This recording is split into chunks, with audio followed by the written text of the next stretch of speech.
Wisconsin Eye's 2014 election coverage is brought to you by the Wisconsin Hospital Association. For over 90 years, a valued voice for Wisconsin hospitals, supporting high-quality, high-value care in communities like yours.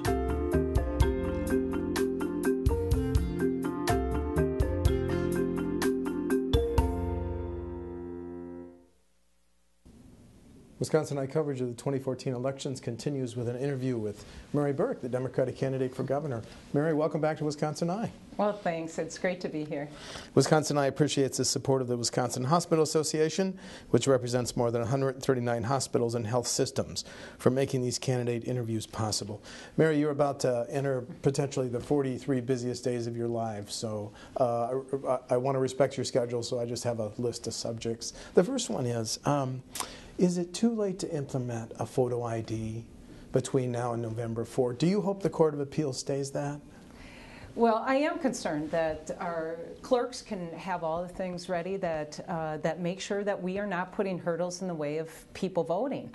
And we know that if there's long lines, people might get frustrated, they have other appointments to get to, and will that prevent them from having a voice and casting their vote? And that's what democracy is about. And so I want to make sure that people do have that opportunity. And it is very short notice. And when you think that absentee ballots don't even have the requirements in them regarding the photo ID.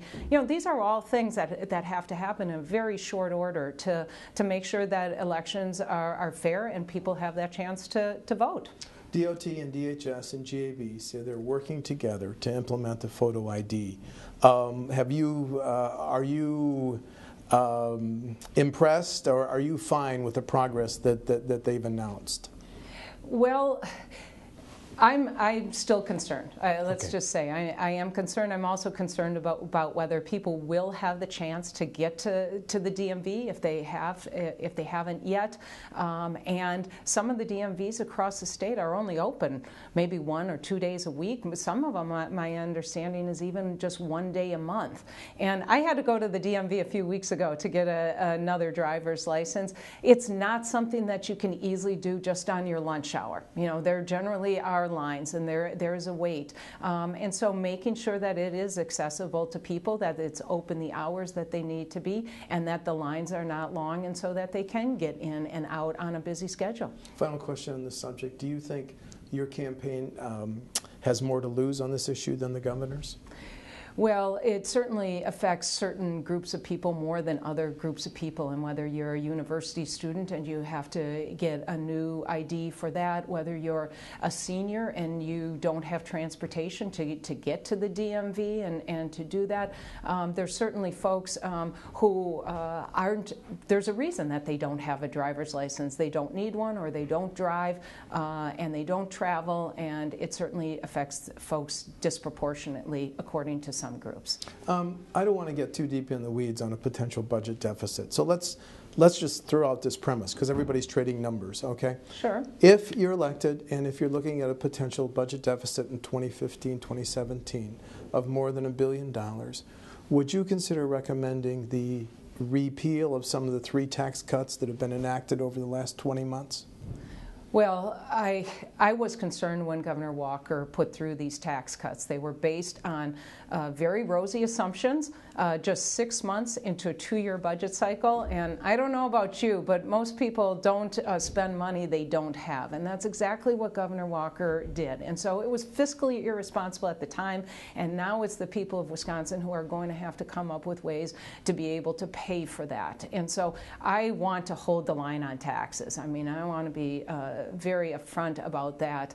But I will consider all the ways that we're going to be able to plug that hole that Governor Walker has put us in. And I am very concerned. Look at every line item. We have to certainly see whether the economy grows and fills in some of that hole. But if you look at how much growth is needed to close that hole, I don't think that there's any economist out there that thinks that we're going to be able to do that. So unfortunately, we have now gone from a surplus to a big budget deficit, and it is going to take looking at how we're going to make up for that. just to be clear, would you consider undoing some of those 3 tax cuts? What I want to focus on is making sure that we are growing the economy. So any spending that we're doing that isn't absolutely critical to safe communities and growing our economy, we need to look at. Certainly, I prioritize education in the budget. And in terms of tax cuts, my greatest concern are the tax cuts that affect middle class and working class families. And I want to protect those. But Governor Walker's tax cuts have mainly fallen and certainly benefit those at the top. People who in many cases it's just going into an investment account, whereas with middle class and working class families, tax cuts are things that go right back into our state's economy in terms of spending resources. Governor Walker has said he will not come up with any plan to address the potential $600 million or $700 million shortfall in transportation funding in the next biennium. Will you be coming out with a plan to fund our to fix any potential shortfall in the next biennium? Well, it's disappointing that Governor Walker, after actually appointing his own commission to look at transportation funding, has now ignored their recommendations and is not saying what he will do. As governor, I will certainly look into that issue very quickly to assess all the different options that we have. But Governor Walker has kicked the can down the road. That $600 million hole is on top of the $1.8 billion hole you just mentioned. And so we have very serious budget issues. But this is all of Governor Walker's making. You know, there's not many states in the country that have gone from a surplus to a deficit while the national economy has actually been improving. You know, this is really concerning. It is completely fiscally irresponsible, and the people of Wisconsin deserve better. This sort of, you know, election year hijinks of tax cuts and spending money that we don't have is not how we're going to move Wisconsin forward. Do the voters deserve both candidates for governor to spell out how they might fix any transportation deficit between now and November 4? Well, because I kind of hear you're saying you're not going to come up with your own plan. What I have been very clear about is my approach to it. Certainly the governor has certain resources and access to information that I don't have as a candidate for governor. And what I've said is, first and foremost, I'm going to look and make sure that all the money that we're spending needs to be spent. I'm going to prioritize projects based on their economic development impact on the state, because jobs is the biggest issue that we have right now. We're dead last in the Midwest in terms of job creation, and as governor, I need to make sure we're growing the state's economy, because that helps to build the tax base to fund the infrastructure projects.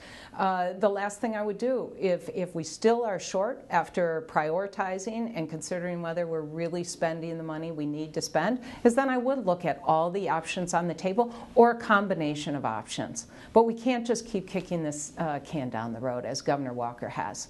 Healthcare funding, as you know, 1 in 5 Wisconsin residents gets their health care through our Medicaid program. Yeah. The American Hospital Association rates our MA reimbursements as second from the bottom. Yeah. Would your budget recommend raising those reimbursement rates, ma'am? Well, what I'm first and foremost going to do is accept the Medicaid expansion.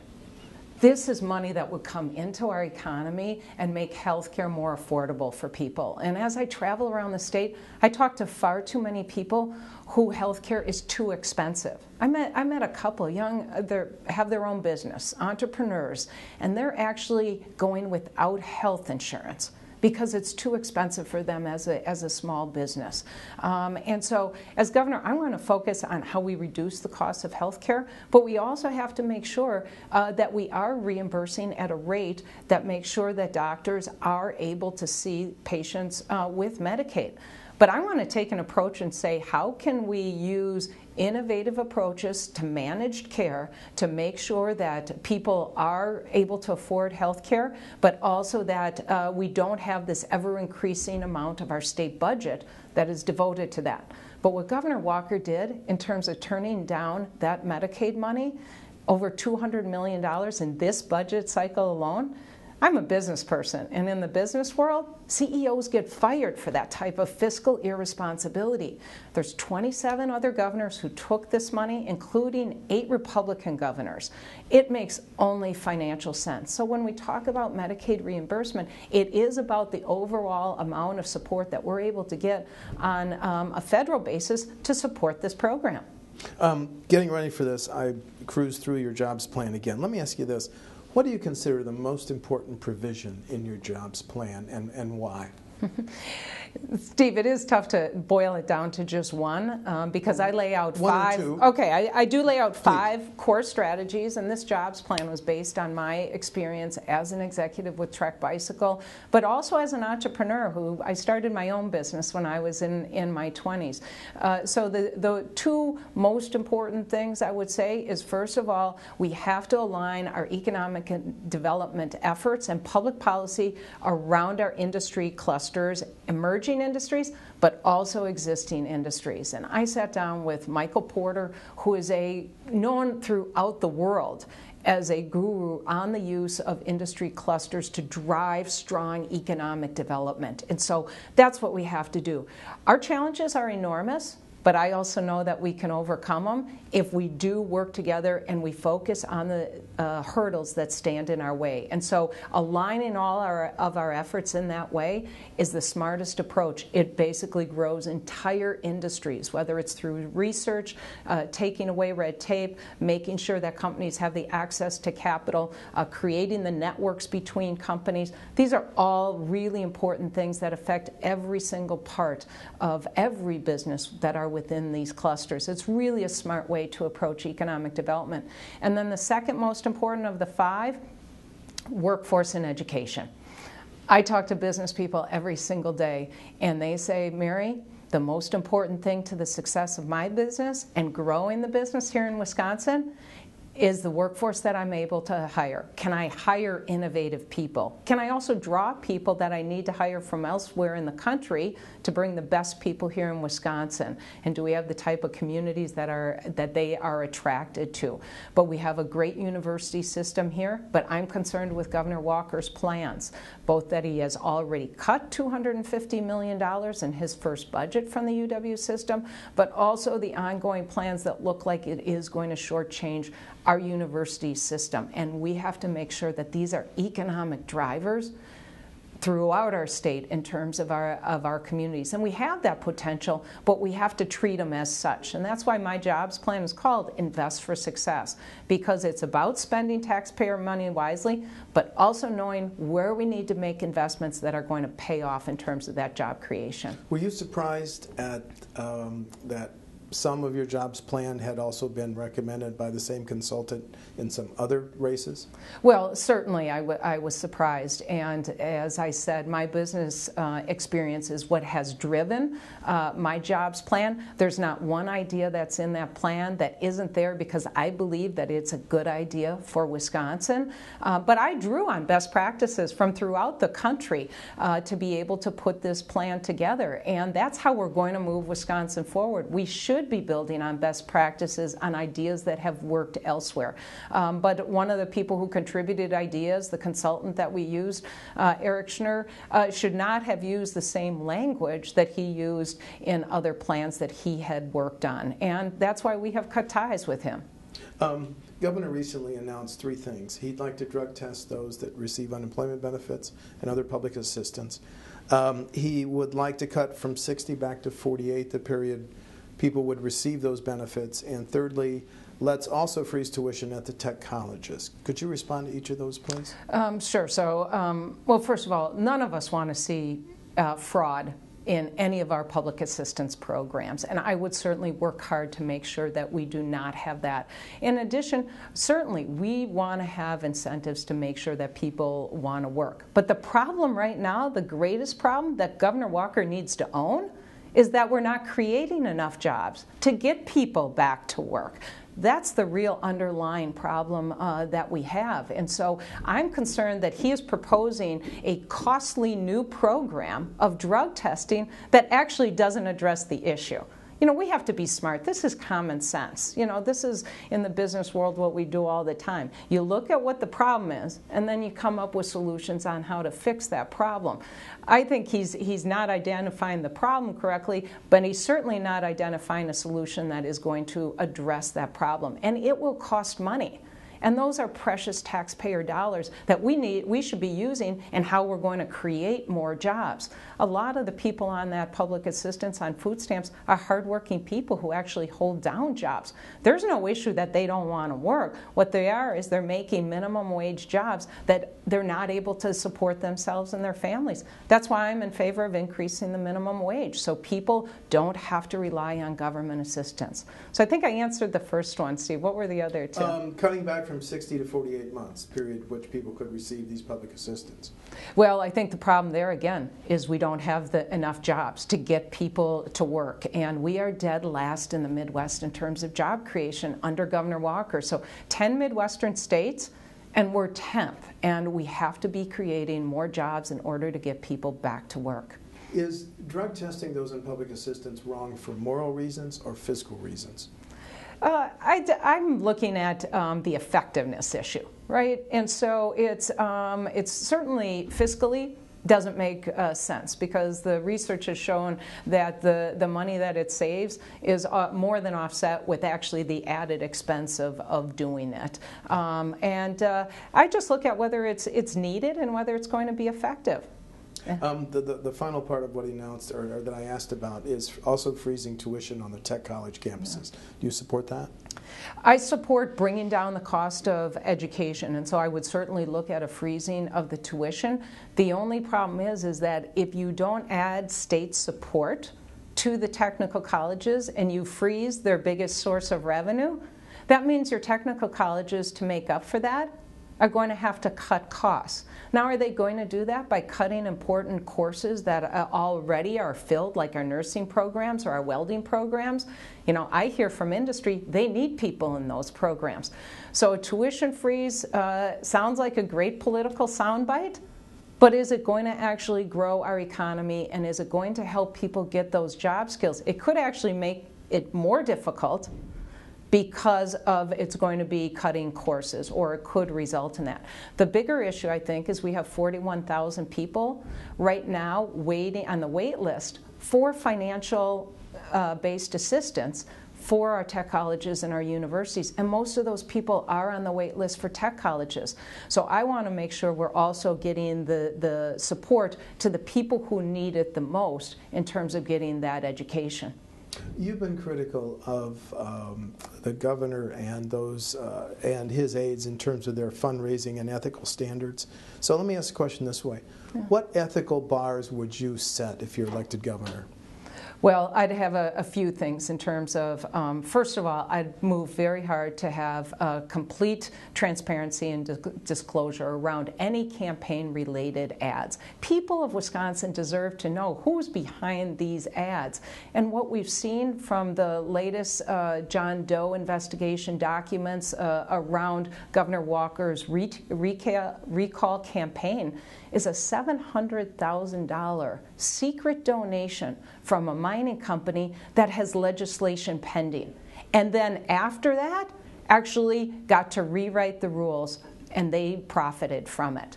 You know what? If that's not illegal, it should be. And that's what I'll work for as governor, is to make sure that those types of campaign contributions are known by the people of Wisconsin. I'd also like to change the rules that say that it's not going to be the outside money in Wisconsin that elects our public officials. Governor Walker raises more than half of his money from outside of the state of Wisconsin. That says to me, it's people outside of the state of Wisconsin that are having the biggest voice in terms of electing our next governor. And that's wrong. So absolutely, I would work hard to change the amount of out-of-state money that comes into our elections. You've talked about some changes you'd like to see in state law, but as the governor, you could order or enforce a new ethical code for yourself and your cabinet secretaries. Would you? And if so, what ethical code would you establish, ma'am? Well, I'm going to have a strong ethical code with myself and my staff, and make sure that we're being transparent. I think that goes. I don't think, if you're asking about campaign finance, what you need to make sure is that there's equal. The rules apply equally, and so it's you can't have one candidate say they'll play by one set of rules and another candidate play by another set of rules. So that takes overall campaign finance reform, but I want to make sure that we have the highest level of integrity and transparency in my cabinet. I've covered a number of governors. They've all made fundraising calls. You're not saying you won't make fundraising calls then, are you? Well, let me be perfectly clear. The people who support my campaign are ones who they're supporting me because they believe in the type of governor that I am, and they want to support me and think I'll be a good governor. It's not because they are going to think that it will in any way influence my thinking, because it's not. At one point, you and the governor had an exchange over the graduation rates of African Americans in the Madison and Milwaukee school districts. Here's my question. Would you, as governor, what should be done to prevent 40% of African Americans in the Madison and Milwaukee school districts don't graduate within 4 years? What's the best way to fight that problem?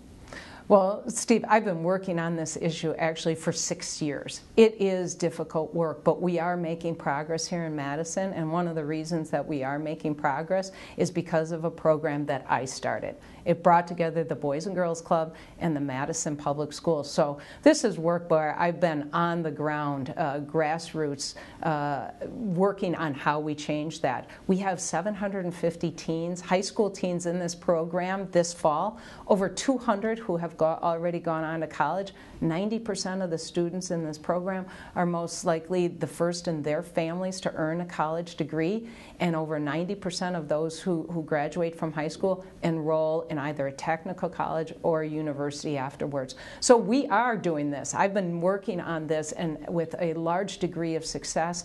This program has an assessment out of the UW every single year to show that it is making a big difference, and it's just the type of work that we need to be doing more of. Public-private partnerships that says, how do we address these issues? They're tough issues, but how do we address them together? Because that's how we're going to get our biggest results. Would you seriously consider Tony Evers' fair funding plan? He hasn't yet announced the latest version, but as a new model of school funding in Wisconsin? Well, there's certainly really good parts about the Tony Evers plan, the fair funding plan, but I am concerned about whether it is going to get the limited resources that we have into the districts that need them the most. And I travel around the state. I've met with superintendents in Rhinelander and in Alma, and some of the most hard-pressed areas are our rural school districts where they have declining enrollments, and more of the burden is being put on the property tax holders. So as the state has cut its funding, as it has under Governor Walker, you've seen more and more has been pushed to local property tax holders. And that's not sustainable in the long term. We have to make sure that we are prioritizing education in the state budget, and that is what I'm going to do. But there's parts of Tony Evers' plan that I like, but there's other parts where I'm concerned that it's not getting funding where it is really most needed. So your first budget would recommend more aid or new types of aid to rural school districts? I would certainly prioritize that, but of course I am concerned that with the $1.8 billion budget deficit that Governor Walker has now gotten us into going into the next budget, how much we will be able to do that. The EPA has come up with a plan to cut greenhouse gases, fossil-based emissions by 30% nationally by 2030. Yeah. The potential impact on Wisconsin is debated. Do you support the EPA plan?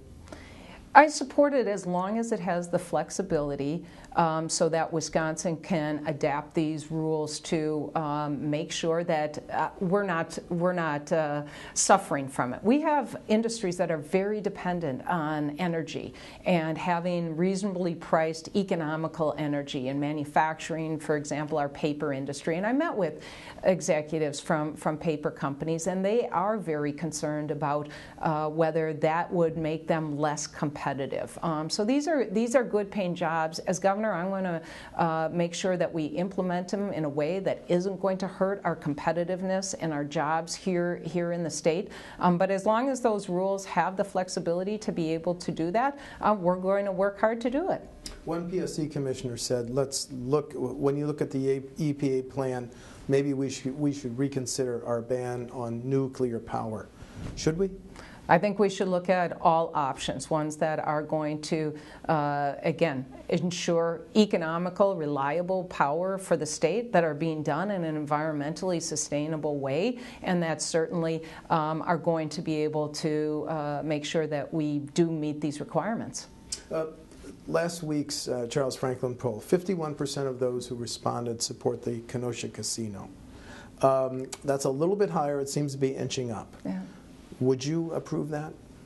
I've been really clear on the start as to how I would go about making that decision and the basis for making my decision. But first of all, you have to have an impartial analysis done of the impact on jobs. This can't be just about moving jobs from Milwaukee to Kenosha, but if it has the opportunities to increase a significant number of jobs here in the state of Wisconsin, I would do it.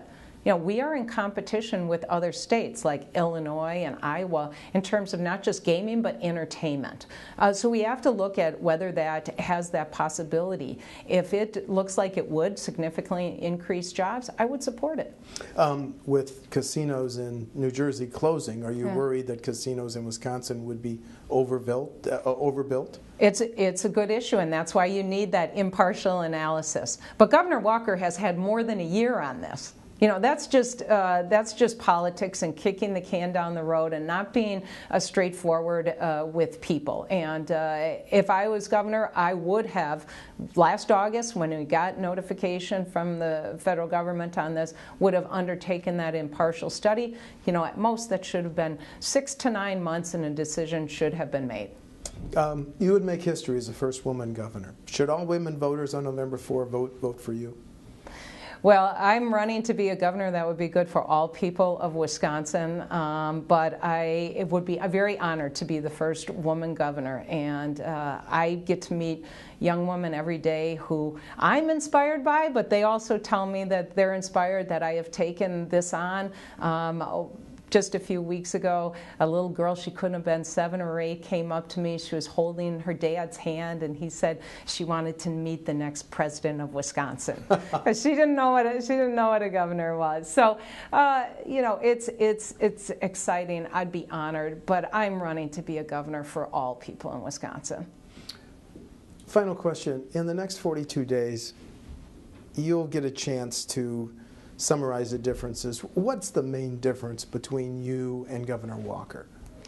Well, the main difference comes from our experiences, and I think the perspective in which we address issues and solve problems. I come at this from a business perspective. You know, I grew up wanting to be a business person just like my dad, and that is the path I pursued.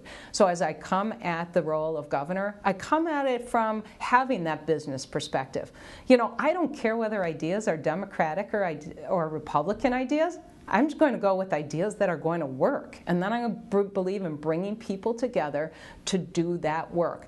That's the type of perspective and approach that I take to things. I think Governor Walker's approach is that of a career politician. That has been his experience. And I think it is very political. I think it is about whether ideas are Republican or Democratic ideas, and not about whether ideas are going to work or not.